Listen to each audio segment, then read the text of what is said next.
La igualdad es una necesidad vital del alma humana. La misma cantidad de respeto y de atención se debe a cualquier ser humano, porque el respeto no tiene grados ni géneros. Simone Weil.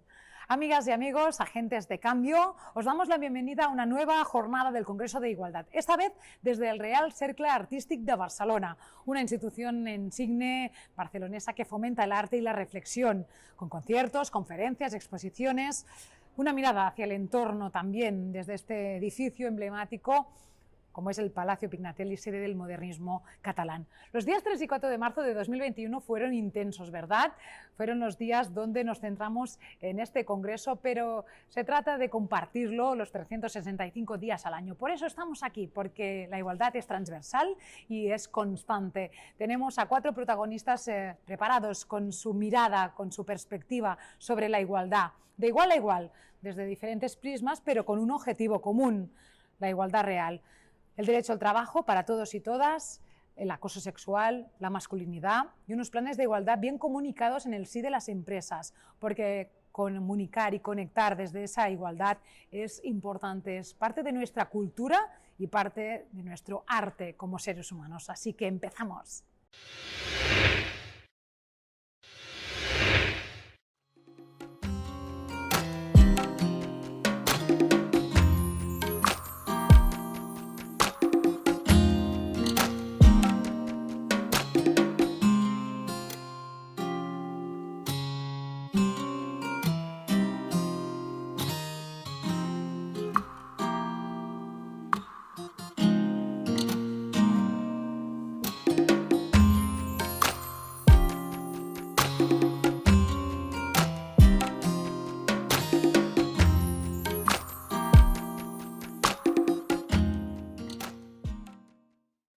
La fuerza del cuerpo no está determinada por una condición física, sino por una voluntad indomable.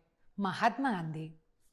Empezamos conociendo a una mujer coraje, empoderada, como también lo es este candelabro que preside la Sala de la Luz de Pepa Poch en el Reial Cercle Artístic de Barcelona, con ese candelabro que sostiene esas velas, esa luz, ese seguir avanzando a pesar de las circunstancias.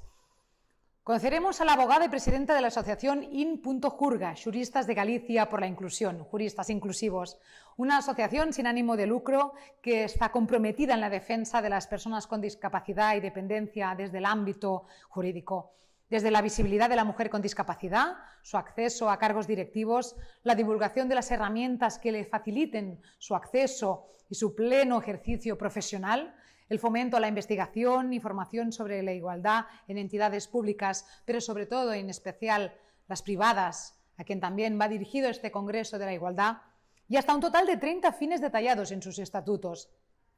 Pero hoy nos concretamos y nos definimos por la ponencia de Ana María, que es la igualdad, una oportunidad para las mujeres con discapacidad.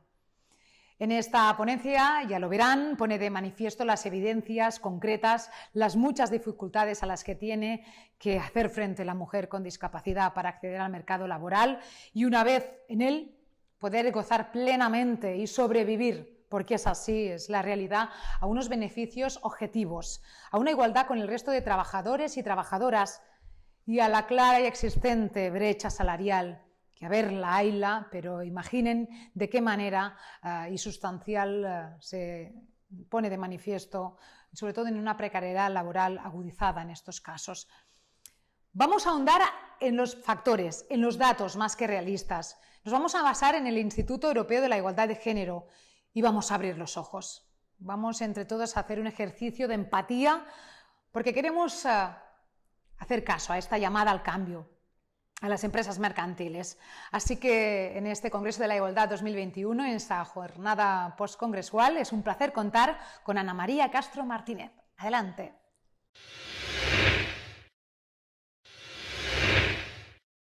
Bien, el texto trata de exponer la dificultad que tienen las mujeres con discapacidad para el ejercicio del derecho al trabajo. Una vez que acceden al mundo laboral, la brecha salarial es todavía mayor que el resto de las mujeres, por lo que se va a analizar cuáles son las causas, así como el origen de la discriminación que sufren.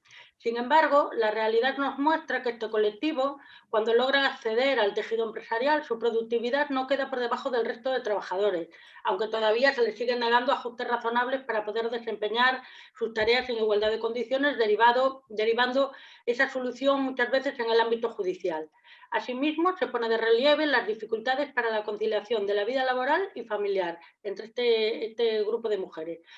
Además, las mujeres que son víctimas de violencia de género van a tener la protección legal para el acceso preferente al ámbito laboral, lo que va a propiciar esa inserción en la sociedad que da lugar a esa igualdad de condiciones, ¿no? Bien, con la legislación en materia de igualdad de oportunidades no solo se da cabida a la erradicación de la discriminación por razón de género, sino que debe darse cabida al espacio de la mujer con discapacidad, erradicando así la discriminación por razón de discapacidad. Esa es la propuesta que hacemos. Todo ello va a poner de relieve la necesidad de incluir en concreto en los planes de igualdad y en las estrategias mercantiles la especificidad de las mujeres con discapacidad para acercarnos cada vez más a esa igualdad real y efectiva que todos deseamos. Bien, para lograr la inclusión laboral efectiva de las personas con discapacidad debe existir una igualdad de trato en el acceso laboral, del ámbito laboral, con las condiciones del trabajador también. Hay que tener en cuenta que deben arbitrarse medidas para la equiparación de ambos sexos. ¿Esto dónde está regulado? Pues está en el derecho al trabajo, que es un derecho fundamental, y en dos apartados. Por un lado, en el 35.1 de la Constitución española, y por otro lado, en el artículo 27 de la Convención sobre los Derechos de las Personas con Discapacidad. Fijaos que, por ejemplo, en la definición del artículo 6 de la Convención, veis ahí, que nos dice que los Estados partes reconocen a las mujeres y niñas con discapacidad que están sujetas a múltiples formas de discriminación y a este respecto adoptarán medidas para asegurar que puedan disfrutar plenamente y en igualdad de condiciones de todos los derechos humanos y libertades fundamentales. Por lo tanto, da cabida ahí al derecho al trabajo. Bien, ¿qué dificultades concretas tiene la mujer con discapacidad cuando entra en el mercado laboral? Bien, el texto este trata de exponer las dificultades que tienen las mujeres con discapacidad para el ejercicio del derecho al trabajo. La mujer en general tiene más dificultades para acceder al mercado laboral y en particular la mujer con discapacidad. Pero, ¿qué es mujer con discapacidad o persona con discapacidad?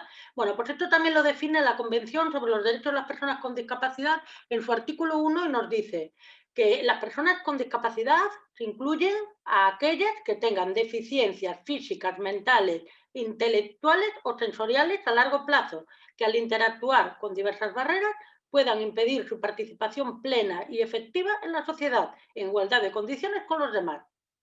Muy bien, bueno, pues ahora vamos a ver una serie de razones por las que, o analizar las dificultades que tienen las mujeres, en concreto con discapacidad, al acceder al mundo laboral. Bien, por un lado, los factores sociales, los estereotipos sociales de la mujer con discapacidad.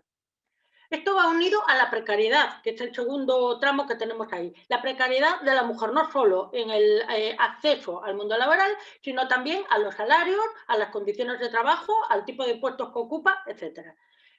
Además, vemos que incluimos exclusión social. ¿Por qué? Porque hay muchísimas mujeres con discapacidad que están en el grupo de personas de alta vulnerabilidad y, por lo tanto, en el grupo de exclusión social. Por otro lado, tenemos también un mínimo de igualdad de oportunidades. Ahora, en estos últimos años sí ya se ha regulado la normativa para que ese acceso sea real, pero hasta hace muy poquito eso no existía. No existía ningún tipo de norma que nos igualara. Barreras del entorno, que es nuestro siguiente tramo. Esas barreras del entorno con las que se tiene que enfrentar las personas con discapacidad y la mujer con discapacidad en concreto. Esas barreras del entorno que le pone la sociedad y que tiene que superar para poder estar en igualdad gracias a todas estas ayudas en forma de normativa, planes de igualdad, etc. Por otro lado, la menor formación de la mujer. La mujer tiene una menor formación por los factores que hemos visto hasta ahora y, por lo tanto, si tiene menor formación, también entrará o ingresará en puestos de trabajo con menor formación y, por lo tanto, de nivel mucho más bajo. Bien, por otro lado, tenemos también la brecha salarial. Esto es muy importante. La brecha salarial es la diferencia entre los hombres y las mujeres Expresada normalmente se hace en un porcentaje de las ganancias que perciben los hombres y calculada sobre la base del salario medio bruto entre empleados y empleadas y usando normalmente como unidad pues, la hora de trabajo o el total de las ganancias de la empresa. Bien, esa brecha salarial para llegar a esta igualdad retributiva que pretendemos, pues está todavía muy, muy lejos porque las estadísticas nos muestran que la mujer con discapacidad tiene muchísimo menos salario que el resto de trabajadores. Bien, seguimos. La brecha salarial, otra también de los factores que influye en esta dificultad de acceso a la mujer al mundo laboral. ¿Por qué la brecha digital? Porque la mujer hasta hace muy poco tenía como vetado el acceso a los medios tecnológicos. La mujer con discapacidad muchísimo menos. Hoy ya no, hoy ya hay móviles, ya hay ordenadores, ya se ha fomentado esa formación para que ellas también se les incluya en las tecnologías. Y por lo tanto la brecha digital es un poquito menor, pero bueno, que todavía existe. Hay también que tener en cuenta la tasa de desempleo mayor. Las mujeres con discapacidad tienen una alta tasa de paro. Hay una tasa de inactividad mayor también en el tiempo y duradera, de más larga prolongación, y también tenemos la escasa posibilidad de tener familia. Esto, tener familia, bueno, pues por ejemplo, tener hijos. ¿Por qué? Por un lado, pues ya la sociedad pone impedimentos, pero es que por otro lado también hay una falta de conciliación de la vida familiar y la vida laboral. En las mujeres con discapacidad es muchísimo más grande la carga que tienen que llevar y por lo tanto desde las empresas este apartado de los planes de igualdad tiene que ser muy, muy, muy importante bien definido para este tipo de trabajadoras. Bien, el escaso acceso a puestos directivos, esto también ya lo hemos dicho, y los invisibles ajustes razonables o los pocos ajustes razonables que se conceden. ¿Qué son ajustes razonables? Pues también nos lo define la Convención sobre los Derechos de las Personas con Discapacidad. En su artículo 2, en definiciones, nos dice que se entenderán como ajustes razonables las modificaciones, adaptaciones necesarias y adecuadas que no impongan una carga desproporcionada o indebida para el empresario en este caso, cuando se requiere para un caso particular, para una trabajadora en concreto, para garantizar a las personas con discapacidad el goce o ejercicio en igualdad de condiciones con los demás, de todos los derechos humanos y las libertades fundamentales. Esto es muy, muy importante porque las mujeres con discapacidad en general necesitan ajustes razonables para poder desempeñar su puesto de trabajo. Por lo tanto, ahí los empresarios, las mercantiles, tienen que tratar, en la medida de lo posible, de intentar concedérselo para simplemente lograr esa igualdad y que estemos en equilibrio. Bien, por otro lado, otra de las razones que también hemos puesto aquí es el escaso acceso a puestos directivos. Si la formación es menor y la mujer pues tiene más dificultad, por lo tanto, pues el acceso a puestos directivos pues no llega muy, muy, muy poquito. Llega muy poco a la mujer, pero la mujer con discapacidad llega mínimamente. Por ejemplo, en el ámbito de las asociaciones, en las asociaciones, ONG, el acceso de la mujer con discapacidad, incluso en asociaciones que tienen que ver de índole de discapacidad, hay poquísimas mujeres, contadas mujeres que estén en los puestos directivos, como puede ser la junta directiva, la presidencia, etcétera. Por tanto, esto también hay que fomentarlo. Y por otro lado, la falta de apoyos también no solo de la sociedad, sino también en la empresa y también de los propios compañeros. Por tanto, de aquí debe derivar una visibilidad. Otro tipo de factores que podemos tener en cuenta son los siguientes. La brecha de género. Bien, ¿qué era la brecha de género? Es la distancia que existe entre las posiciones de mujeres y hombres en cualquier ámbito, por lo que respecta a sus niveles tanto de participación como de acceso a recursos, como derechos y como remuneración o también para los beneficios, lo que es la riqueza, ¿no? Bien, por otro lado, bueno, en este caso la brecha de género, ya por ser mujer, es todavía muy grande, hay mucha desigualdad, y por otro lado, la mujer con discapacidad es todavía mayor que la mujer en general. Bien, por lo tanto, hay que dar también una visibilidad social de la mujer que suele ser peyorativa. Ahora, en estos momentos, es un poco menor, pero todavía se sigue considerando a la mujer como alguien a la mujer con discapacidad, como una mujer pues que tiene como vetado el acceso al mundo laboral. Además, se le veta, mismo en la familia, para ese acceso al mundo laboral y, sin embargo, esta mujer se dedica a las tareas domésticas, que son no remuneradas, por supuesto. Además, atiende también a las personas en situación de dependencia que hay en el hogar. Por tanto, es importante esa visibilización de la mujer en positivo, ¿no? Bien, la infantilización. Se consideraba a la mujer con discapacidad y se trata en un sentido de tratarla como una niña, y es una mujer con sus decisiones propias. En el mundo laboral exactamente lo mismo. Hay un exceso también, o había un exceso de protección en la mujer con discapacidad, incluso cuando ya accede al mundo laboral. Por otro lado, hay que tener en cuenta también otro de los factores muy importantes, que es la feminización de la pobreza. La feminización de la pobreza, que es esa tendencia al aumento de la incidencia y de la prevalencia de la pobreza entre las mujeres frente a los hombres, ¿no? Como un resultado de esa discriminación estructural que afecta la vida de las mujeres y que se refleja, pues, en nuestros bajos salarios, las pensiones más bajas, las prestaciones sociales más bajas. Por ejemplo, en las jubilaciones de las mujeres en euros es mucho más baja que el resto de los hombres. Pero es que las mujeres con discapacidad, si vamos a las estadísticas, no las he puesto ahí, pero si vamos a las estadísticas vemos que el importe es todavía mucho más bajo. Por otro lado, bueno, esto ya lo hemos comentado, la adjudicación social de los trabajos domésticos y de la feminización de esos cuidados de las personas vulnerables y en situación de dependencia en el hogar.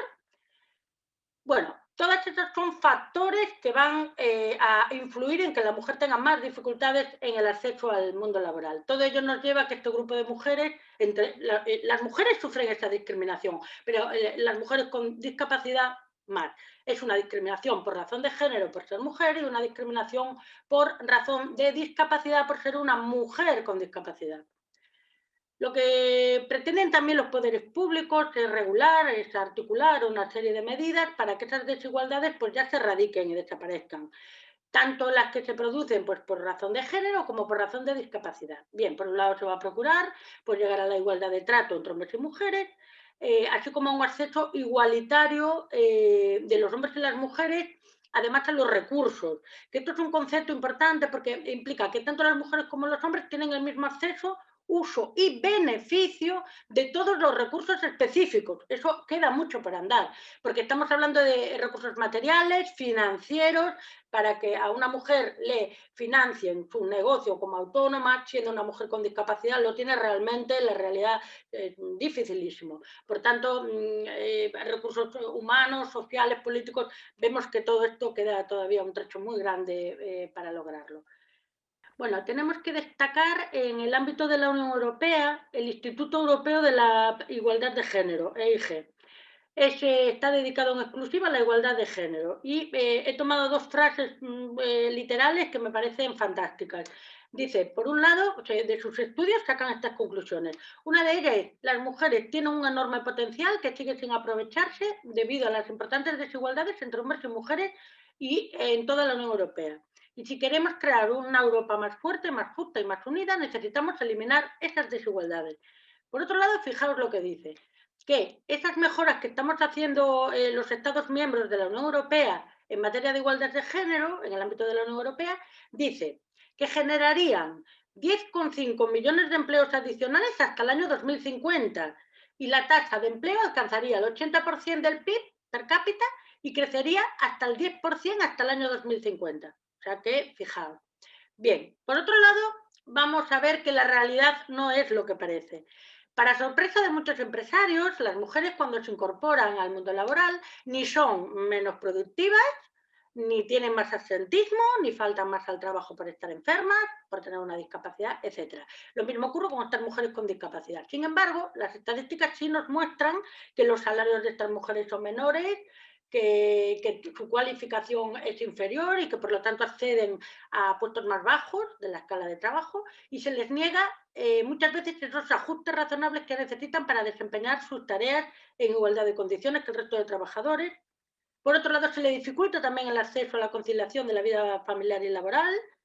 También sorprende muy gratamente la protección que hace la norma a la mujer víctima de violencia de género, dándole un acceso preferente tanto al ámbito formativo como al laboral. Eso es un avance muy importante, ya se está llevando a cabo y es un avance importantísimo. Y contra todas estas barreras que impiden la igualdad en el ámbito laboral, se promulgan una serie de normas para lograr esa equiparación entre los distintos sexos, de las personas con y sin discapacidad. Y entre ellas están pues, toda la legislación que tenemos en materia de igualdad, la discriminación positiva, los planes de igualdad, etcétera. Pero queda todavía mucho camino por recorrer. Y ahora os voy a hacer pues algo que se me ha ocurrido para poder mejorar en concreto una de estas medidas que serían los planes de igualdad. ¿Algo que aportar para mejorar? Bueno, primero un plan de igualdad que supongo que ya ha salido, pero bueno, vamos a definirlo. Es un conjunto de medidas que se establecen en una empresa para garantizar a los trabajadores y a las trabajadoras participar pues por igual, tanto en la formación, en la promoción, en otras prácticas de la empresa, etcétera. Así como para equilibrar la presencia de las mujeres y los hombres en el conjunto de la plantilla de la empresa. Y especialmente los puestos de trabajo que tienen un escaso número de mujeres. Bien, entonces, me arriesgo y doy, bueno, pues una serie de pinceladas. Primera, se considera que debe darse el cumplimiento estricto en materia laboral del número de trabajadores con discapacidad mínimo que debe tener una mercantil según ley. Esto parece que se hace, pero es que además, aparte de ese cumplimiento por ley, habrá que equilibrar ese número de personas con discapacidad que tiene que haber en una empresa y el número de mujeres y hombres con discapacidad que hay o que debe haber en una empresa según el número de trabajadores que tenga. Esto es muy, muy importante para llegar a ese equilibrio, porque no solo es hombres y mujeres, sino también los que tienen una discapacidad, también los hombres que tienen una discapacidad y la mujer que tiene una discapacidad.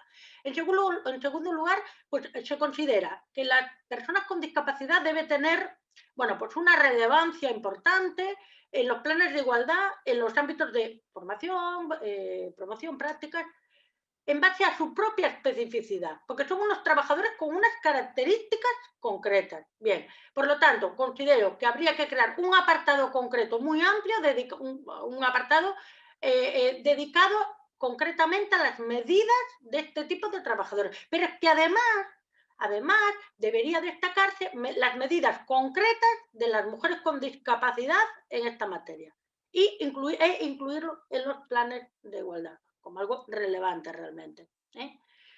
Por otro lado, se considera también muy positivo en aras a esa consecución de la igualdad efectiva y real de hombres y mujeres en el acceso laboral, crear también otro apartado, otro espacio amplio y prolijo dedicado a los ajustes razonables.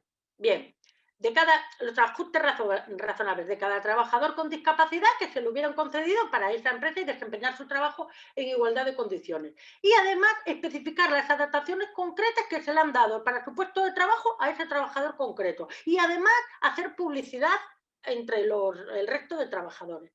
¿Para qué? Por un lado, ganaríamos en dos aspectos. Por un lado, la toma de conciencia de las barreras a las que se ve sometida la persona con discapacidad cuando es trabajador. Y por otro lado, la visibilización de los trabajadores con discapacidad en las empresas. Una visibilización de la sociedad, en este caso sería entre sus compañeros, pero también hacia la sociedad. Por lo tanto, ganaríamos en dos aspectos. Bien, y aquí hay dos incisos. Es cierto que los planes de igualdad son para todos los trabajadores, no para unos concretos y otros no, pero además los ajustes razonables son para un trabajador concreto. Entonces, el plan de igualdad es para todos los trabajadores y los ajustes razonables son para un trabajador concreto. Pero, sin embargo, si uniésemos todo esto en el plan de igualdad, ganaríamos en otros aspectos, en el aspecto de la igualdad en los hombres y mujeres con discapacidad, pero en concreto el fomento de el trabajo los puestos de trabajo para la mujer con discapacidad. Entonces, creo que la visibilización de los ajustes razonables concedidos y publicitarlos entre los compañeros es algo muy positivo para la empresa y para toda la sociedad, para las propias mujeres con discapacidad. Por otro lado, se considera también importante crear también un espacio para esas medidas de conciliación de la vida laboral y familiar que ya están en los planes de igualdad, pero en concreto para las trabajadoras con discapacidad. ¿Por qué? Porque que ellas tienen una serie de necesidades distintas. Es distinto una mujer con discapacidad que tiene un hijo de una mujer con discapacidad que no lo tiene. Entonces, quizás esas medidas debieran dársele relevancia y aplicar, bueno, pues crear un espacio para ellas en el plan de igualdad.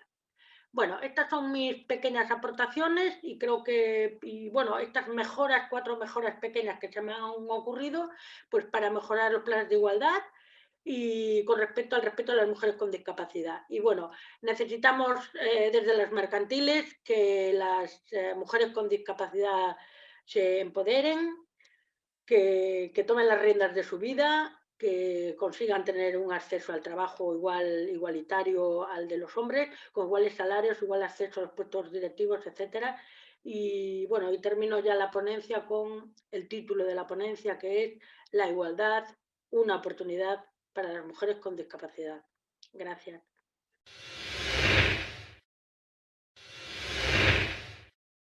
Gracias, Ana María, por ese énfasis subrayando esas 4 medidas positivas en los planes de igualdad en las empresas. Recapitulamos. En esa contratación de personas con discapacidad, que también haya un equilibrio entre mujeres y hombres. Esas medidas concretas en los planes de igualdad de las empresas, esos ajustes razonables, visibles y publicitados, muy importante, y esa conciliación.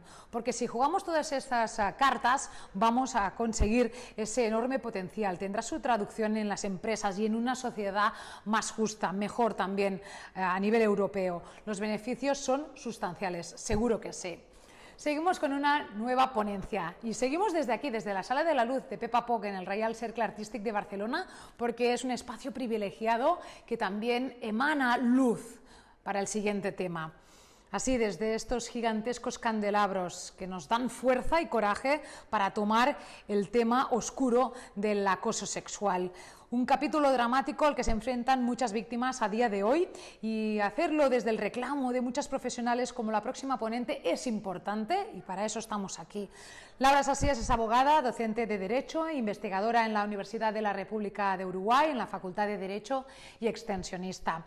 Nuestra ponente lleva 10 años dedicados a la investigación sobre el acoso sexual y la violencia de género. Por lo tanto, sabe de qué habla. Sasías nos pone en antecedentes con un caso concreto sucedido en un ente estatal. Nos pone y nos hace participar a todos en esa tela de juicio. ¿Por qué no se aplica todo el marco legal, normativo? ¿Echa la ley? ¿Echa la trampa?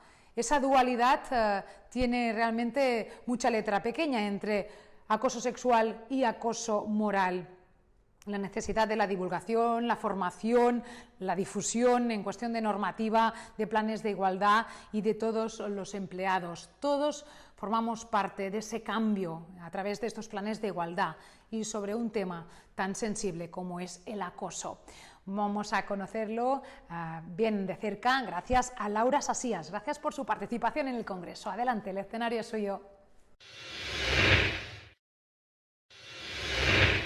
Lo que en esta oportunidad voy a compartir con todos ustedes es lo que viene aconteciendo en nuestro país, que a pesar de que contamos con un marco regulatorio potente, contundente, para erradicar la violencia de género y también el acoso en sus variantes, tanto en lo laboral como en el ámbito de estudio, que hay leyes en concreto, y que este año precisamente entra en vigencia el convenio de la OIT número 190 y la recomendación 206, y que justamente Uruguay fue el primer país en ratificar ese convenio, que es ley en nuestro país. Lamentamos tener que comunicar estas situaciones que se vienen dando. El hecho concreto refiere a una situación de acoso sexual que ocurrió en un ente estatal, en un ente que presta servicios públicos, que es del Estado, y que una profesional universitaria, arquitecta, sufre acoso sexual desde su jefe, también arquitecto, y plantea entonces su denuncia ante el jefe del organismo. Lo paradójico de del tema este es que esa situación es dejada a un costado. O sea, la pregunta que nosotros nos hacemos es ¿por qué todo el marco del derecho que contamos, que es tan preciso y contundente, es desoído, es dejado de lado, es ignorado cuando, cuando llega la hora de investigar? O sea, ¿por qué no se aplican en definitiva todo este marco regulatorio? Entonces, la pregunta es, ¿por qué?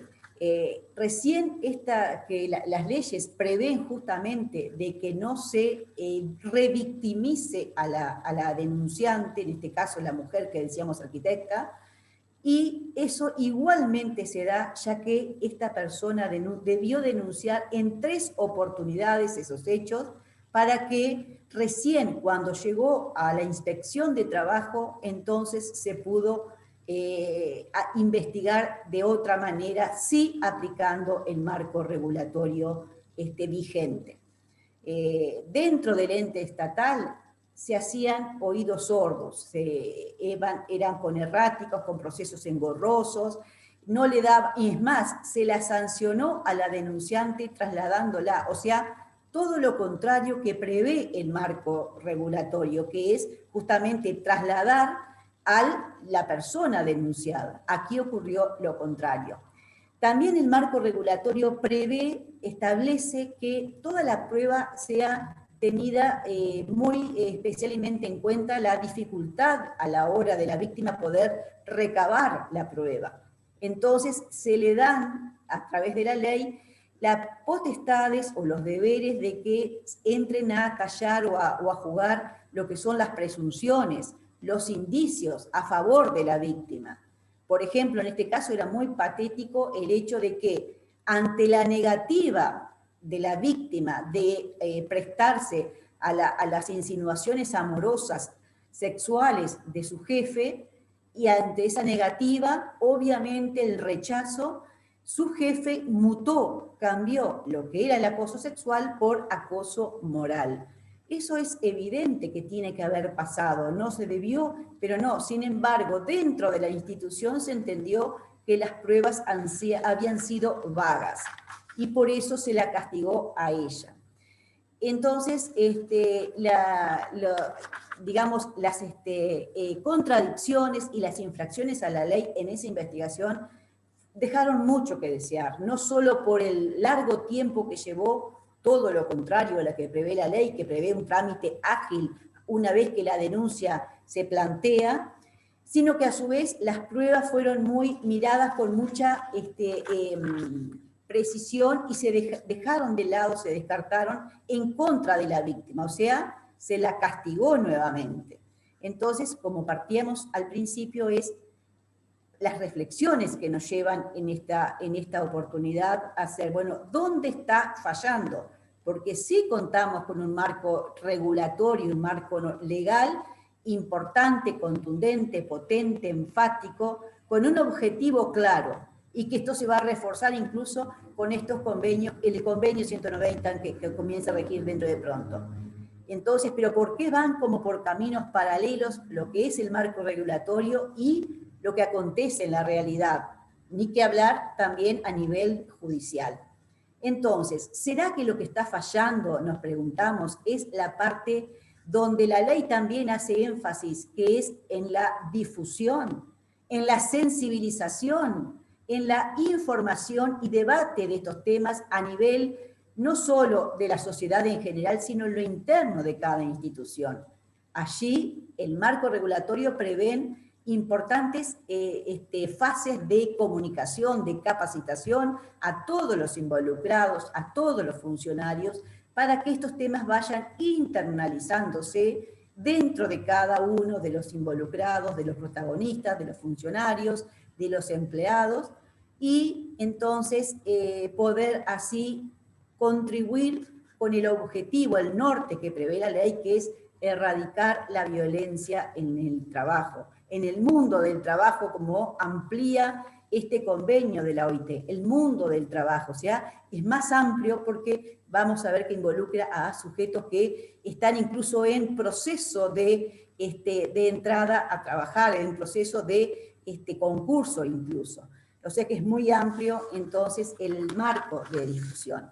O sea que entonces lo que quizás entendemos que está faltando y fallando en definitiva es esa etapa o estrategias de difusión de toda esta normativa. Por eso, insistimos, son tan importantes estas instancias que ustedes promueven desde este Congreso para poder abrirnos al mundo y poder insistir, y aquellos que estamos luchando por estas situaciones de injusticia y, como lo dice el Congreso, igualdad de oportunidades, tengamos entonces la posibilidad de recoger y ser los oídos y las voces de aquellas víctimas que siguen sufriendo en el anonimato, en la soledad, esas situaciones de acoso y de violencia en el mundo del trabajo.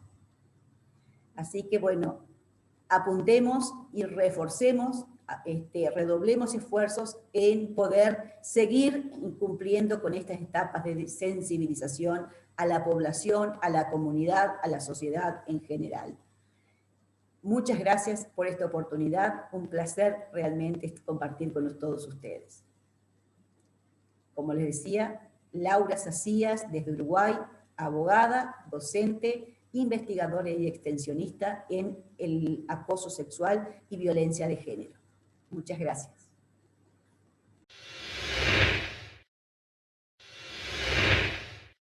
Laura, muchísimas gracias. Seguiremos redoblando esfuerzos, seguiremos dando voz y altavoz a todas esas víctimas de violencia de género, de acoso laboral. Seguro que terminamos con esa lacra y conseguimos una sociedad más justa, más equilibrada y más igual. Seguimos desde otro rincón de esa Reial Cercle Artístic de Barcelona, donde, como veis, preside la porcelana, en unas piezas únicas, sensibles, como es la pica y ese pequeño mural, porque también Peppa Pog sabía de qué hablaba cuando hablaba de porcelana. La peculiaridad de la porcelana es que la tienes que amar, porque si no, te estallan los dedos, la pierdes, se te funde, no reacciona como tú quieres. Por lo tanto, la porcelana tienes que crearla desde dentro, como la masculinidad, como la feminidad. Nuestro próximo invitado es el único hombre de la jornada y un referente como pocos. Es fundador y vicepresidente de Masculinidades Beta, un proyecto dedicado a trabajar la igualdad desde una perspectiva aplicable de hombres sin masculinidades. Empezaremos viendo un teaser del documental llamado Clonar a un hombre, con fines educativos y también de sensibilización sobre la construcción de identidad masculina, que invita a hombres, también a mujeres, a cuestionar la identidad masculina, los hábitos, las costumbres en pleno siglo XXI, en una sociedad también que nos pone a prueba. Lázaro nos plantea un debate compartido muy interesante en muchos frentes, desde la visibilización del hombre, cómo problematizar la masculinidad como oportunidad, y sobre todo una estructura en base a 3 pilares: la corresponsabilidad, la prevención de riesgos laborales y la prevención del acoso laboral. ¿Se acuerdan de esa estrofa en una canción que decía así? Los chicos no lloran, tienen que pelear. Miguel Lázaro, adelante con esas nuevas masculinidades en el entorno laboral. Un placer contar contigo.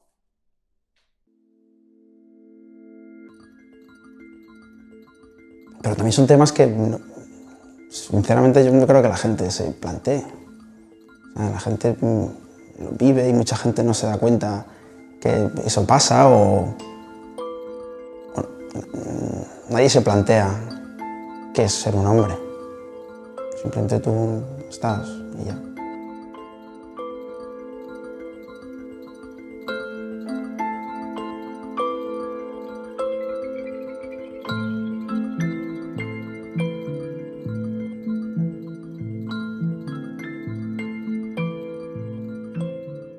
El chico al que acabamos de ver se llama Joaquín y este fragmento es parte de un documental que coprodujimos y que pueden ver en internet. Se llama Clonar a un hombre y se lo recomiendo.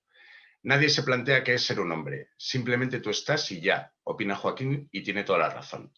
De hecho, esa es la idea clave de nuestro trabajo y de esta ponencia, que la desigualdad no es solo un problema de las mujeres, es un problema social y por tanto es también un problema de los hombres. Y para eliminar estas desigualdades es imprescindible hacernos esa pregunta. ¿Qué es ser un hombre? En mi intervención empezaré presentando la masculinidad como un problema o, lo que es lo mismo, visibilizando qué significa ser un hombre y qué supone esto para los hombres y las mujeres. En segundo lugar, expondré brevemente cómo problematizar la masculinidad nos puede dar claves muy útiles para lograr la implicación de los hombres en 3 cuestiones clave: para avanzar en la igualdad de oportunidades a través de la corresponsabilidad, para mejorar la salud y seguridad laboral y para crear espacios de trabajo libres de conductas machistas y de acoso sexual. Por último, a modo de conclusión, expondré los resultados de una intervención piloto realizada con la UGT en Extremadura, que puede servir como reflejo de los buenos resultados y posibilidades que plantea esta línea de trabajo. ¿Qué significa ser un hombre? Joaquín expresa muy bien la dificultad para definir qué es ser un hombre, porque hombre no es solo la persona que nace con genitales masculinos, sino que es necesario probar que se es hombre. Igual que Simone de Beauvoir dijo que no se nace mujer, se llega a serlo, podemos decir que no se nace hombre, hay que demostrar que se es hombre. Pensemos como en el caso de las mujeres no se duda de su condición de mujer. Se puede valorar si son buenas o malas mujeres y por tanto castigar a las que se alejan del rol esperado de la buena mujer. Pero en el caso de los hombres es la propia condición masculina lo que está en juego. La dificultad para categorizar qué es un hombre deriva de que lo masculino se ha considerado históricamente lo universal, el estándar a partir del cual medimos la realidad. Y por ello lo definimos por oposición. Un hombre no es una mujer, no es un niño y no es homosexual. Aquellos hombres que no se adaptan al molde establecido son considerados nenazas, niñatos o maricones. Los hombres aprendemos a ser hombres según unos parámetros muy limitantes e estrictos, e interiorizamos la necesidad de demostrar que lo somos siempre y en todo lugar, incluso ante nosotros mismos. Aprendemos estos mandatos desde la infancia. La misoginia, el rechazo a cualquier rasgo o comportamiento considerado femenino. La autosuficiencia. Un hombre de verdad no es un niño, ya no necesita la protección de la madre y se espera de él que sea capaz de resolver sus problemas por sí solo. Pedir ayuda es síntoma de debilidad y vulnerabilidad. La homofobia. Lo natural es ser heterosexual. Los hombres deben evitar cualquier muestra de excesivo afecto o intimidad con sus iguales. Jerarquía. Entrenamos a los hombres en la competitividad y el enfrentamiento. La masculinidad además es imperativa. No basta con tener sexo masculino, hay que demostrarlo. Y por último, es homosocial. Los hombres prefieren relacionarse con otros hombres, que es donde se certifica la masculinidad. Las relaciones de amistad con las mujeres son sospechosas, pues el interés que deben despertar en un hombre es sexual ante todo. Es probable que haya hombres que no se sientan identificados con todos y cada uno de estos mandatos.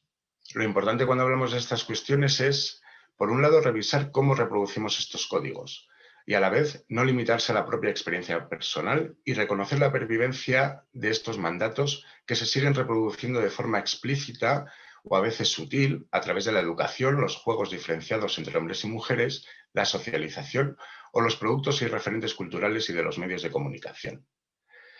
De hecho, parémonos a pensar si existe realmente una diferencia importante entre nuestras vidas y las de nuestros padres o abuelos. Sí ha habido cambios y probablemente hagamos más tareas del hogar y podamos ser más cariñosos, pero las transformaciones en la masculinidad son mínimas si las comparamos con las que han logrado las mujeres en 2 o 3 generaciones.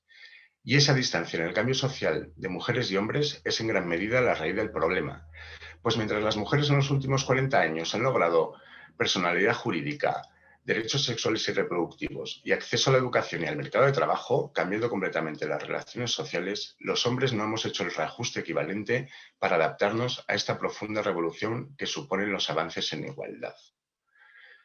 William Pollack define la identidad masculina como normas y expectativas que vienen de estereotipos de género antiguos y disfuncionales. Los hombres no pueden expresar sus emociones, se legitima el uso de la violencia y se censura cualquier rasgo considerado femenino. Esta definición sigue siendo válida y tan problemática precisamente por ser obsoleta y poco práctica. Y si atendemos a los modelos de hombres que transmiten los productos culturales, seguimos anclados en un patrón muy similar. Pensemos en los tipos duros de ahora, desde los superhéroes a cualquier otro actor hipermusculado. Hacen parecer flojos a tipos duros de antaño como John Wayne o Clint Eastwood. La masculinidad apenas ha cambiado en el último siglo, sino que al contrario se refuerza y atrinchera generando modelos inalcanzables de hombres poderosos, exitosos con las mujeres, que desprecian el peligro y aman el riesgo. El modelo inalterado de masculinidad contrasta con la contestación que las mujeres llevan haciendo desde hace décadas a su propio modelo ideal. Frente al estereotipo de mujer complaciente, sumisa, cuidadora y entregada, reivindican su capacidad proveedora, su necesidad de independencia y su deseo de aventura, o su liberación de las imposiciones de la moda y la estética para complacer a los hombres. Las mujeres han cambiado, pero los hombres no hemos sabido adaptarnos a esta transformación social. Es imprescindible que lo hagamos, es el requisito sine qua non para lograr la verdadera igualdad de oportunidades. Y entramos así en la segunda parte de la ponencia. ¿Cómo lograr el cambio de los hombres y para qué? Hablarles a los hombres de igualdad plantea enormes desafíos. En primer lugar, porque es una cuestión que no sienten como propia. Y en segundo, porque supone un cambio de actitud y de comportamiento lleno de retos, que va desde las resistencias propias de salir de nuestro confort masculino al rechazo y la violencia que dicho cambio genera entre los demás hombres. Planteamos aquí, por tanto, dos retos básicos. ¿Cómo convencer a los hombres de que la igualdad también es su responsabilidad? ¿Y cómo hacer que superen los obstáculos que supone convertirse en agentes de cambio? La buena noticia es que es posible, y para ello hay que convertirles también en sujetos con género. Porque cuando oímos hablar de género, pensamos automáticamente en mujeres, ya sea con la desigualdad de género, la violencia de género o la brecha de género. Pero el género es relacional y por ello el primer paso es ampliar el enfoque a los hombres y hablar de la masculinidad. El segundo es reconocer que si la justicia social o los derechos humanos movilizaran a las personas, hace tiempo que habríamos eliminado el hambre y las guerras. Partir de esta premisa es importante para aceptar que los hombres no van a movilizarse por el beneficio de otras personas, las mujeres, cuando entienden que es un problema de ellas y que como hombres lo máximo que pueden hacer es compadecerse o solidarizarse. Por eso estratégicamente es crucial presentar a los hombres cómo la masculinidad les genera enormes problemas también a ellos. Tantos que la Asociación Norteamericana de Psicología, la APA, declaró en un famoso informe de principios de 2018 que los valores tradicionales de la masculinidad perjudican la salud de los hombres. Los datos están ahí.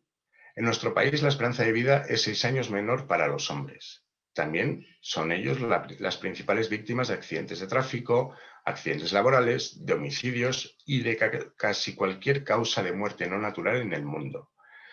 Justificar estos indicadores como que los hombres son así es precisamente lo que debemos evitar. Y por supuesto, es imprescindible dejar de considerar los problemas específicos de los hombres como universales. Un ejemplo es el caso de las apuestas deportivas, que inevitablemente consideramos como un problema social cuando es una cuestión mayoritariamente masculina. Los hombres son así porque cumplen lo que se espera de ellos como hombres, porque se esfuerzan para cumplir con sus roles y mandatos masculinos, aunque les cueste la vida. A principios de este siglo, la compañía petrolera Shell hizo una reforma en sus protocolos de salud y seguridad laboral en una plataforma del Golfo de México. Había habido accidentes mortales y realizó una experiencia piloto revolucionaria. Preguntó a sus trabajadores sobre sus emociones y descubrió que tenían miedo, pero que no podían expresarlo por temor a ser ridiculizados por no adaptarse a lo que se esperaba de ellos. Porque el miedo no es masculino. En general, expresar las emociones no es masculino. ¿Cuál fue el resultado? Desafiar esas normas ha permitido a Shell reducir la siniestralidad laboral en sus plataformas un 84%. Cuestionar la masculinidad y permitir que los hombres expresaran que tenían miedo ha mejorado la salud y seguridad en el trabajo, ha reducido los costes y aumentado la productividad y los beneficios. El servicio postal es otro buen ejemplo de lo limitante que es adaptarse al rol de género masculino. Con la llegada de la democracia se permitió a las mujeres presentarse a las oposiciones de correos, un trabajo que hasta entonces solo desempeñaban en pueblos pequeños. Una de las pruebas era cargar con una saca de 20 kilos de arena, porque así se repartía antes el correo, en bolsas de cuero que se llevaban al hombro. Hubo mujeres que sacaron las oposiciones y ¿qué fue lo que hicieron? Repartir el correo en sus carritos de la compra. Una solución que no se hubiera permitido a ningún hombre por miedo a ser tachado de blando ha dejado de convertir el reparto postal en una prueba de resistencia física. Hoy se usan carritos en España y muchos otros países. La incorporación de las mujeres al mundo laboral ha acarreado muchísimas ventajas porque desafía inercias que los hombres no se atreven a cuestionar por sí solos. Esto es algo que reconoce la OIT cuando consideró en 2009 la igualdad de género como eje del trabajo decente y recomienda recopilar información sobre las presiones que sufren los hombres para ajustarse a los estereotipos de género en el mundo del trabajo. Desafiar esas normas es fundamental también para acabar con la brecha salarial y lograr la igualdad de oportunidades. Lo cierto es que es difícil porque los hombres jugamos con ventaja, si podemos llamarlo así. No podemos quedarnos embarazados. La capacidad gestante de las mujeres reduce enormemente su proyección profesional a partir de los 30 y poco años, aunque no tengan ninguna intención de quedarse embarazadas. La posibilidad de un embarazo y, por tanto, una menor disponibilidad laboral durante los primeros años de crianza facilita que en muchas empresas se prefiera contratar a un hombre, del que se presupone que no va a ausentarse en la misma medida. Lo triste es que es así. Tan importante es blindar la seguridad laboral de las mujeres madres como generar redes de guarderías públicas. Pero más importante es aún preguntarse por qué los hombres no se responsabilizan del cuidado y crianza de sus hijos e hijas. Pensemos en la ampliación de los permisos de paternidad y la equiparación que estrenamos este año. ¿Han escuchado sobre alguna manifestación de padres para reclamar su derecho a pasar más tiempo con sus bebés? Yo tampoco. Y pensemos que ahora son 16 semanas, pero hace 15 años eran 2 días. Es triste reconocer que este derecho no lo han peleado los hombres, sino las mujeres, economistas, por cierto, que han impulsado la plataforma por los permisos iguales e intransferibles, la PINA. Estas mujeres saben perfectamente que es necesario transformar el rol de los hombres para avanzar hacia la igualdad. No sé cómo es en sus sectores, pero he trabajado durante muchos años en ONGs con plantillas con más mujeres que hombres y cada vez que es carnaval, Halloween o el Día de la Madre, la mitad de mis compañeras tenían que pedirse el día libre para poder quedarse con sus hijas e hijos. Mientras no asuman los hombres su responsabilidad en los cuidados, la igualdad será imposible, porque las mujeres se han incorporado al mercado laboral, pero nosotros no hemos asumido de forma equitativa nuestra responsabilidad en las tareas del hogar. Igual que con la salud laboral y los ejemplos de las plataformas petrolíferas o los carritos de correos, es imprescindible cuestionar los roles masculinos en materia de conciliación y corresponsabilidad, porque casi el 60% de trabajadores afirman que en su empresa está mal visto que un hombre tome medidas de conciliación y apenas el 12% de dichas medidas las solicitan los hombres. El temor, o más bien la certeza del reproche y la burla por realizar tareas femeninas o consideradas como tales, es más fuerte que el sentido de la responsabilidad de estos padres para cuidar a sus bebés y compartir con sus parejas las tareas domésticas. Desafiar esas normas y provocar la transformación de los hombres es crucial. Y esto nos lleva al último punto de prevención del acoso sexual laboral. Diego, un veinteañero que nos prestó su testimonio para el documental de Clonar a un hombre, dice en la película que cuando estaba con sus amigos y pasaba una chica, él se sumaba a los demás a decirle cosas aunque no quisiera. Porque ante el grupo de iguales, afirma, es más aceptable hacerlo que no hacerlo. Son estas dinámicas las que están detrás del terrible caso de la trabajadora de Iveco que se suicidó tras la difusión de un vídeo suyo de contenido sexual. Los hombres tienen, por tanto, una responsabilidad crucial cuando pensamos en la igualdad de oportunidades. Porque desde círculos empresariales se podrá hablar mucho del talento femenino, de cómo incorporarlo y retenerlo, pero mientras los entornos laborales no dejen de ser por defecto, la incorporación de las mujeres en condiciones de igualdad no será posible. En este sentido, permítanme que además del documental Clonar a un hombre, les recomiende un corto de animación de Pixar que pueden encontrar en YouTube y en Disney+. Pearl refleja perfectamente cómo la incorporación de las mujeres a plantillas o entornos tradicionalmente masculinos conlleva la necesidad de transformar profundamente la cultura corporativa y empresarial. Lo importante no es tanto delegar el peso de dichas transformaciones en las mujeres, sino implicar de forma sincera y profunda a los hombres en estos procesos. Y para erradicar el machismo de las relaciones laborales y por extensión de nuestra sociedad, es imprescindible que los hombres nos planteemos qué significa para nosotros ser hombres y qué hacemos por ser hombres.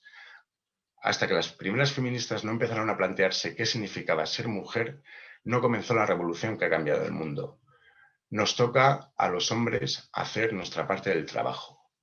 Y aunque vamos con retraso, la buena noticia es que es posible.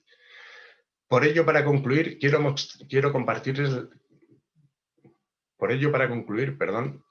compartirles la experiencia que el Instituto Sindical de Cooperación al Desarrollo de la UGT realizó con nuestra asistencia técnica en el proyecto Nuevas Masculinidades en el Entorno Laboral en Extremadura. El proyecto incluye acciones formativas de sensibilización y de incidencia sobre los 3 ejes expuestos anteriormente: la corresponsabilidad, la prevención de riesgos laborales y la prevención del acoso sexual laboral, poniendo siempre a los hombres y la masculinidad en el centro. El proyecto fue un éxito en varios aspectos. Uno de los más destacables, la participación de los hombres. La mitad. Todo un récord en acciones de este tipo. A través de materiales audiovisuales y actividades participativas problematizamos la masculinidad e incidimos en la importancia de la transformación individual y colectiva de los hombres hacia la igualdad. No se logró involucrar a participantes de la patronal, lo que supone una merma en la efectividad del proyecto, pero sí hubo una gran afluencia de representantes sindicales. A través de cuestionarios de evaluación anónimos, repartidos antes y después de los talleres formativos, evaluamos el impacto de las sesiones, con resultados muy alentadores que demuestran que los contenidos fueron asimilados por los participantes y las participantes. La novedad de la temática quedó también manifiesta en los cuestionarios de satisfacción tras los talleres. Hasta un 96% de participantes declararon tener interés por seguir profundizando en la materia, con numerosos comentarios relativos a la toma de conciencia sobre la construcción de la masculinidad. Fue muy positivo, además, que la UGT decidió contratar una evaluación externa independiente para analizar los resultados a corto y medio plazo. Entre los puntos fuertes, la metodología y la posibilidad de generar espacios de conversación. Pero sobre todo fue muy positivo evaluar, tras varios meses pasadas las acciones formativas y mediante entrevistas,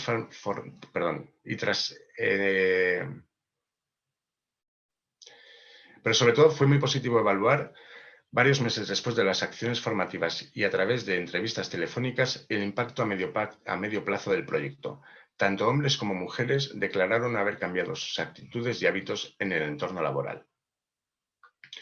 Unos hombres declararon haber modificado cómo se relacionaban en el entorno laboral. Ya no sentían la obligación de demostrar que lo sabían todo. También se permitían actuar de forma más afectiva con los compañeros, sin miedo al insulto de maricón, dice uno. Otro se dio cuenta de la necesidad de respetar a las compañeras y de cómo seguía reproduciendo comportamientos machistas que podían hacerlas sentirse menos valoradas en el trabajo.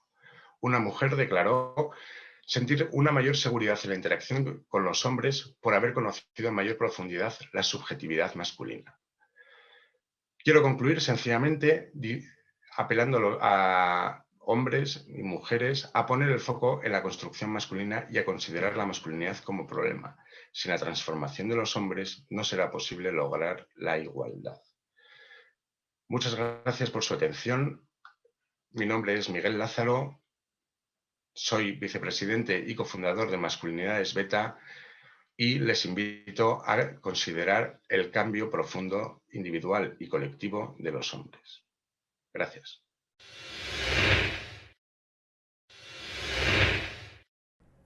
Gran reflexión, Miguel, con esta nueva definición de masculinidad y esa invitación al cambio en la manera de entender el nuevo hombre, tanto a nivel individual como colectivo. Porque hay nuevos roles, mandatos masculinos y también somos responsables, tanto los hombres como las mujeres, de ese cambio. Porque ¿qué significa ser hombre? ¿Qué implica serlo? Dejamos esa pregunta al aire para que ese debate continúe en redes sociales y seguimos avanzando en esta jornada postcongresual. Seguimos desde la sala de Pepa Poc, la sala de la luz, con tanto arte que emana por los 4 costados y en este caso nos aposentamos en las butacas floreadas de esta artista que también dan mensaje de igualdad. Un plan de igualdad que debe estar aposentado, implantado en todas las áreas de la empresa. Eso es verdad, es así. un plan de igualdad donde las políticas deben asimilarse para concretar esa identidad, esa cultura corporativa empresarial.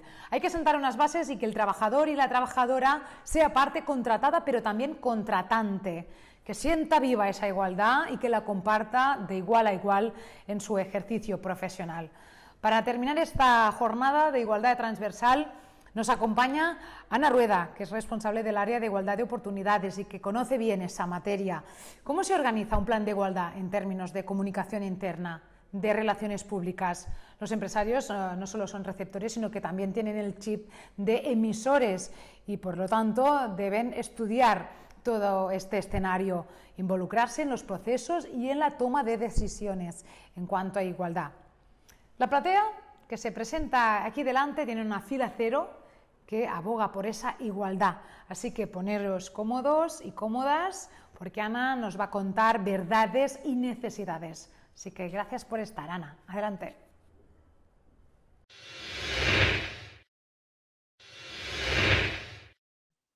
En consecuencia, hemos de tener en presente pues, que todas las áreas de la empresa van a comunicar este plan, ¿no? ¿Y a quién va a ir dirigida esta comunicación? Pues en primer lugar a un público interno, el primer destinatario del plan, que sería la plantilla, y en segundo lugar, de una manera más directa o indirecta, a un público externo formado por clientela, empresas proveedoras y colaboradoras. Bueno, es por ello que tenemos una área, una persona responsable de la comunicación corporativa que tiene como función principal pues, liderar la actividad comunicativa y que va a velar pues, por la uniformidad y la coherencia de los mensajes de igualdad, así como garantizar los canales más idóneos para trasladar este mensaje a nuestros públicos, ¿no? Y para ello, pues bueno, vamos a tener que trazar un sistema de comunicación que, además de cumplir una exigencia legal de acceso a la información, pues va a tener que comunicar el compromiso constante de la organización con la igualdad, así como también reflejar los valores de transparencia y de equidad. Y aquí quiero introducir el área de relaciones públicas, ¿no? Porque es una área que es diferenciada y con un protagonismo importante en la estrategia empresarial de las grandes empresas, ¿no?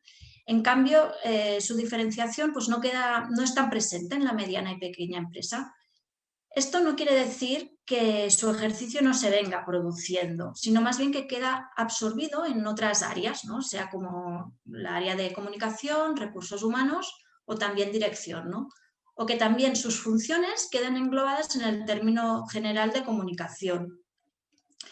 En esta presentación pues, quiero hacer énfasis en el componente pues, propiamente relacional, ¿no? De las relaciones públicas, o sea, como proceso de comunicación, leo la definición, estratégica que construye relaciones mutuamente beneficiosas entre las organizaciones y sus públicos, ¿no?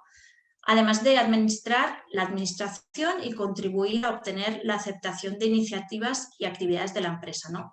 Y es que en nuestro caso la relación empresa y plantilla pues, fluye como una condición básica, ¿no? Para implantar el plan de igualdad en la cultura corporativa, ¿no?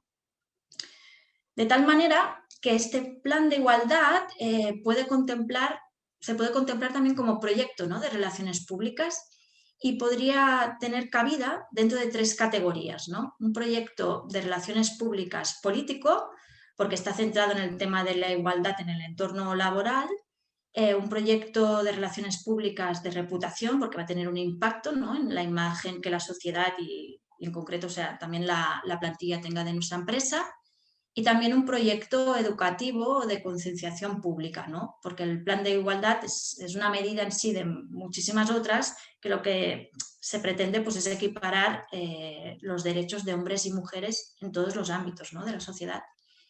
Y para llevar a cabo este proyecto de gran envergadura, os quería leer una frase de Samuel Black que dice: es mucho más fácil tener éxito en unos objetivos concretos, nuestro plan de igualdad, podríamos decir, pues con el apoyo y comprensión del público, ¿no? Que contando solo con la oposición o indiferencia, ¿no? Vamos a tener que necesitar el apoyo del público, el apoyo de nuestra plantilla. De manera que tenemos unas áreas emisoras de mensaje con más protagonismo, sería la dirección pues, con su compromiso, los recursos humanos con la gestión de nuestro personal, que cuida del bienestar de trabajadoras y trabajadores, la comunicación que organiza, la comunicación propiamente en sí, y también una función de promover relaciones mutuamente beneficiosas que puede quedar repartida en diferentes áreas, ¿no? En definitiva, pues un trabajo más colaborativo. Esto no es nuevo, ya hemos vivido una transformación digital, ¿no? Hemos vivido gracias a las TIC, a las tecnologías de la información y la comunicación, que nos han traído la accesibilidad, la automatización, deslocalización y teletrabajo, ¿no? Y esto es importante porque si ha facilitado a las organizaciones el poder comunicar más que nunca, también va a ser muy importante que establezcan un diálogo con sus públicos. Esto ha traído nuevas formas de trabajo y de relaciones en el entorno laboral, no solo por la transformación digital, sino también quiero incluir aquí por el plan de igualdad, por el mensaje de igualdad, pero donde lo interesante va a ser las nuevas formas de pensar y de actuar, ¿no? Que van a transformar nuestra cultura corporativa. Y va a ser muy importante la atención que las organizaciones pongan en su plantilla en estos aspectos, ¿no? En los aspectos de apertura, de escucha activa, de diálogo y de construcción de vínculo sólido, ¿no? Porque las personas que trabajan en la empresa ya no son solo receptores, también son emisores. Esto hay que tenerlo muy en cuenta.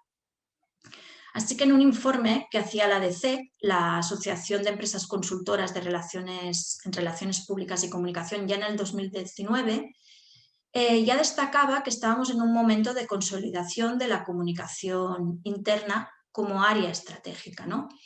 Y donde la opinión de la plantilla tiene un papel clave, en el sentido de involucrarla también en los mismos procesos de comunicación que es destinataria, ¿no? Así que, si bien el objetivo de un plan de igualdad no tiene que ser el de tener buena reputación, claro que no, sí es verdad que tiene un impacto, no es el objetivo principal, pero tiene un impacto directo en la reputación, ¿no? E incluso en la proyección económica de la empresa. Existe una relación directa entre medidas que se implementan y, si se implementan bien, claro, y la mejora de la imagen. Y esto pues, puede conllevar pues, la atracción de nuevo talento o también como admiración externa, ¿no? Por parte de nuestra clientela y de las empresas que colaboran con nosotros o son proveedores. Y si además conseguimos tener una plantilla satisfecha o muy satisfecha, pues esta plantilla seguro que va a estar más comprometida, ¿no? Con el valor de la igualdad, y eso también impacta, ¿no? en el rendimiento de la organización.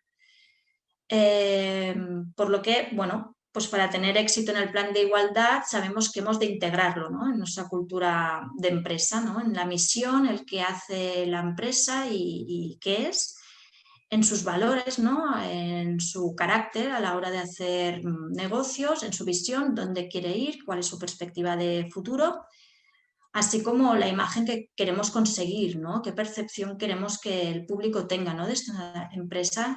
¿Somos una empresa con el valor de la igualdad asimilado? Sí o no.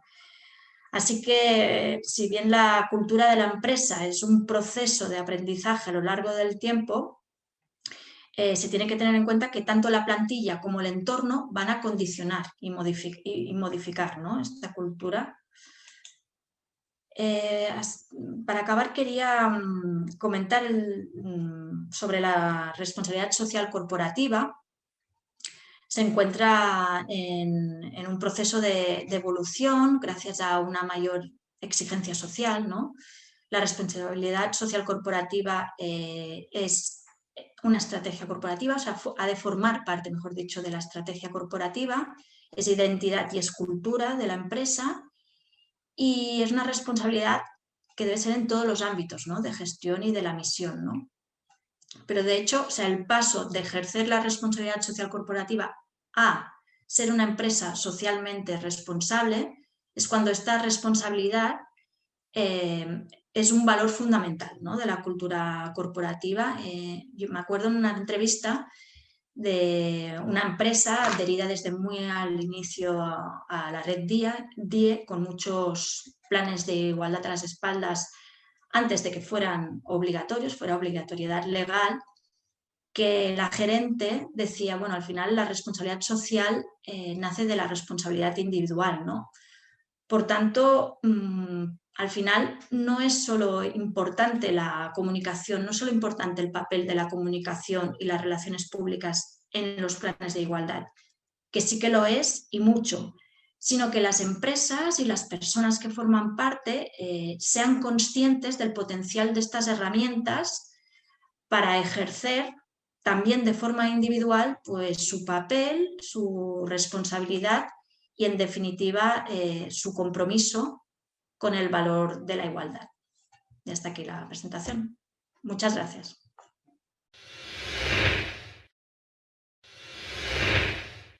Y hasta aquí esta interesante y artística jornada con tantas ideas y proyectos en pro de esa igualdad de oportunidades social y, sobre todo, empresarial, laboral. Gracias a Igualea por haber convocado esta reunión entre todos estos ponentes y gracias a vuestro seguimiento, porque sin vosotros y sin vosotras este camino no sería posible de igual a igual. Nos seguimos en redes sociales, Instagram, Twitter y Facebook. Hasta la próxima, cuidaros mucho. ¡Salud!